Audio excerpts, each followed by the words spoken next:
S'il s'abstenir. Une femme au Cameroun envoie 40 000 € à sa mère pour qu'elle lui construise une maison. Et sa mère, ce qu'elle va faire, c'est dilapider l'argent, ne pas lui construire de maison. Pendant un voyage au Cameroun, cette femme vient voir les avancées des travaux. Et dans un repas, sa mère l'empoisonne. C'est un message de prévention à toutes les personnes qui veulent construire dans leur pays et qui demandent à des personnes de leur famille de le faire à leur place. C'est une très mauvaise idée. Et le plus choquant dans cette histoire, c'est que ce n'est pas un cousin ni une amie proche de la défunte qui l'a empoisonné. C'est sa propre mère. L'histoire se passe près de Balmayo, au Cameroun. C'est l'histoire de Pauline. Pauline habitait en Allemagne et suite au décès d'un de ses oncles, elle a hérité de quelques parcelles. Elle va donc décider de construire, d'avoir un futur pour sa retraite, construire quelque chose. Travaillant en Allemagne, elle a économisé pendant très longtemps. Elle a réussi à réunir 40 000 €. Donc ce qu'elle va faire, c'est appeler sa mère et lui proposer l'idée de construire quelque chose, construire une maison familiale pour elle. Elle envoie donc l'argent à sa mère. Les travaux avancent. Sa mère lui envoie des photos, lui montre que les travaux sont en train d'avancer. Donc ce que fait Pauline, c'est de décider de partir de l'Allemagne pour voir vraiment l'avancée des travaux. Mais là, son mari lui dit « Ne pars pas. C'est pas encore le bon moment. Attends un peu, Pauline. » Pauline, têtue, va quand même décider de partir.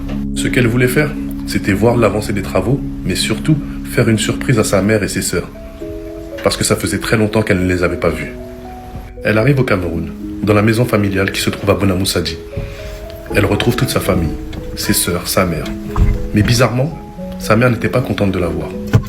La réaction de sa mère était mystique. Elle n'était pas contente de voir sa fille, comme si elle avait quelque chose à se reprocher. Sa mère va lui dire « Mais Pauline, qu'est-ce que tu fais ici? Je croyais que tu étais en Allemagne. » Pauline va lui dire « J'avais envie de vous faire une surprise. » Et là, sa mère, réaction bizarre. Et là, sa mère décide donc d'organiser un repas. Elle envoie une de ses filles acheter du poisson, des condiments, tout pour avoir un moment jovial. Le repas se passe, tout se passe bien. Et Pauline dit à sa mère « Bon, on va bientôt aller voir la maison les avancées de la maison. » Les sœurs de Pauline regardent la mère, se demandent « Mais de quelle maison elle parle ?» La mère ne dit rien. Elle est dans une attitude très suspecte. Mais dans la soirée, après le repas de Pauline, Pauline ne se sentait pas bien.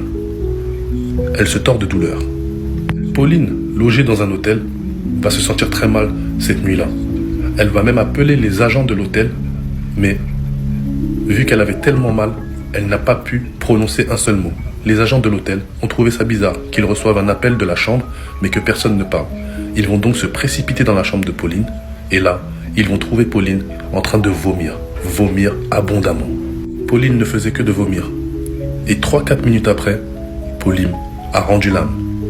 Les agents de l'hôtel ont donc appelé la police immédiatement. Donc après ça, elle a été amenée à l'hôpital, une autopsie a été faite et les médecins ont découvert que dans le poisson qu'elle avait mangé, il y avait des choses pas très catholiques. Et là, Pauline n'est plus. Pauline est partie. Immédiatement, son mari est contacté. On lui dit que sa femme n'est plus là et qu'il doit venir au Cameroun. Lui ne veut pas venir au Cameroun parce qu'il avait prévenu Pauline de ne pas y aller. L'enterrement et les obsèques de Pauline sont organisés très vite. Pendant l'enterrement, la maman de Pauline, Thérèse, commence à avoir des hallucinations. Elle voit le fantôme de Pauline sortir de son corps. Et là, tout va basculer. Parce qu'une cousine de Pauline était au courant que Pauline envoyait de l'argent à sa mère. Parce que Pauline s'était confiée à cette cousine. Donc, cette cousine va donc prévenir les sœurs de Pauline et lui dire que Pauline envoyait de l'argent à sa mère pour construire une maison.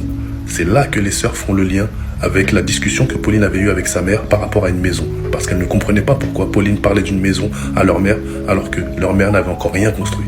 La cousine a dit aux sœurs que Pauline était en train de construire une maison à l'aide de sa mère. Les sœurs vont donc demander à leur mère « Mais maman, où est la maison que Pauline a construite ?» La mère, maman Thérèse, ne dit rien. Le soir de l'enterrement, la mère de Pauline, maman Thérèse, dormait et d'un coup, elle fait un cauchemar. Elle voit encore sa fille, morte, venir la visiter. Elle court dans la maison. Elle ne se sent pas bien. Elle est devenue folle. Quelques jours plus tard, La folie de la mère de Pauline, Maman Thérèse, n'a pas cessé. C'est là qu'elle est passée aux aveux. Elle a commencé à dire que Pauline lui avait envoyé de l'argent, qu'elle avait utilisé l'argent et que quand Pauline est venue, c'est elle qui l'a empoisonné dans le poisson. L'éclat de folie de Maman Thérèse l'a forcée à avouer le crime horrible qu'elle avait fait à sa fille, Pauline. Et c'est seulement quelques temps plus tard, à cause de sa folie, que Maman Thérèse, elle aussi, est décédée. Repose en paix, Pauline. Justice t'a été faite. Par une manière assez peu banale, mais justice t'a été faite.